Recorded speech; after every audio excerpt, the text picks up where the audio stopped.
Standing meditation is one of the toughest mindfulness practices. It's difficult because it shares the simplicity of breath practices. You do nothing but stand and focus on your posture and your breath, which can be very tiring and trying until your body relaxes. However, the long-term rewards are great. It reduces the sway pattern, that causes falling in older adults, and there's several other benefits to chronic illnesses. To start, stand with your feet shoulder width apart and parallel, so the feet are pointing forward. Your knees are slightly bent and hips are slightly tucked, almost as though you're going to sit on a tall stool. Your back is straight and the head feels slightly lifted from above, as though there's a hot air balloon attached to the top and slightly lifting it up. Everything else relaxes down from there. Shoulders relax, chest relax, back relaxes. The ears are over the shoulders and the shoulders are over the hips. The hips are over the heels, and this makes everything kind of sink down. Properly done, it should feel like your legs are like springs and the weight should shift down your body into the mid-thigh, and from the mid-thigh directly into the foot, maybe slightly to the heel. Some people feel a little tightness and soreness when beginning this practice because the back is so tight and the muscles are so tight. And with practice, the back will slightly release and relax, and so you won't feel that as much. The benefit of standing as opposed to just simply sitting and focusing on your breath is that it gives you something to actively do.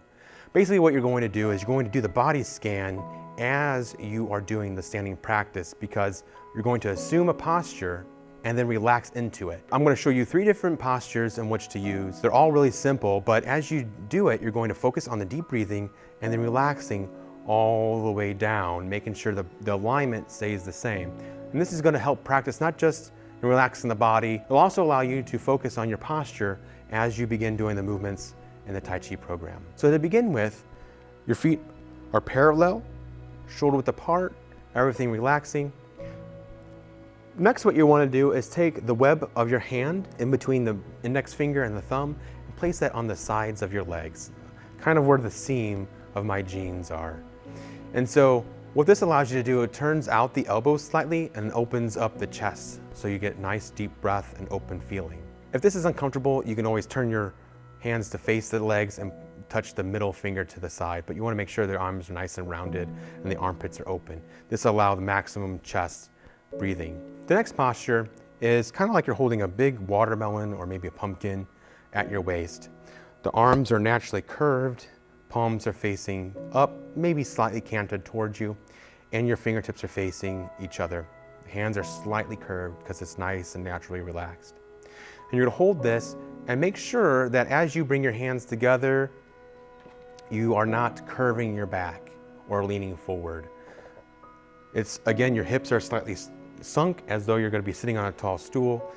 Everything is relaxing down and you're just holding a ball or this pumpkin in front of you. The next posture is where you bring your hands up to about chest, shoulder level, and then you're going to turn your palm to face out. And I like, traditionally, a lot of times people hold the ball like this, and so the palms face inward. And that's great, and that's how your style does this, that's fine.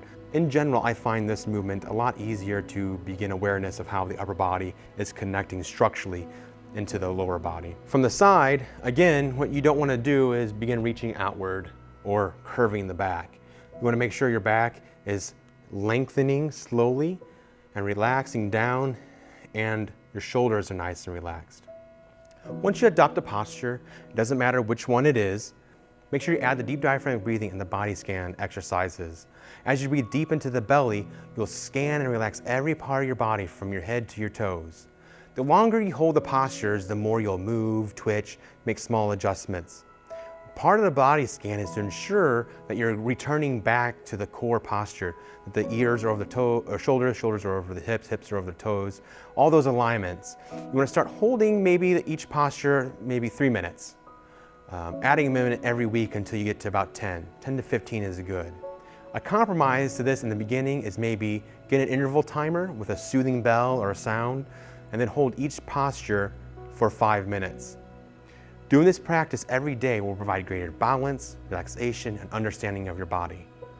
It's a great practice, and it has the benefit of giving you something to do, to focus on, as opposed to simply just a breath practice, or even body scan, because you're you have a purpose to what you're doing, even though this is pretty, for the Westerner, pretty ridiculous to do. But that's what makes it work so well. It is ridiculous, but we don't ever pay attention to how we stand and how we walk. As we age, we have become used to how powerful we are. Even if we have bad backs and bad knees, we're pretty good about getting around, and we don't ever pay attention to how our body is linked together.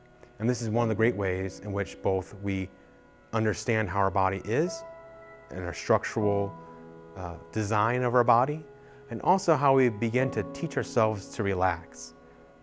Relax our shoulders, relax our hips. It's a very, very useful tool to put in your toolbox.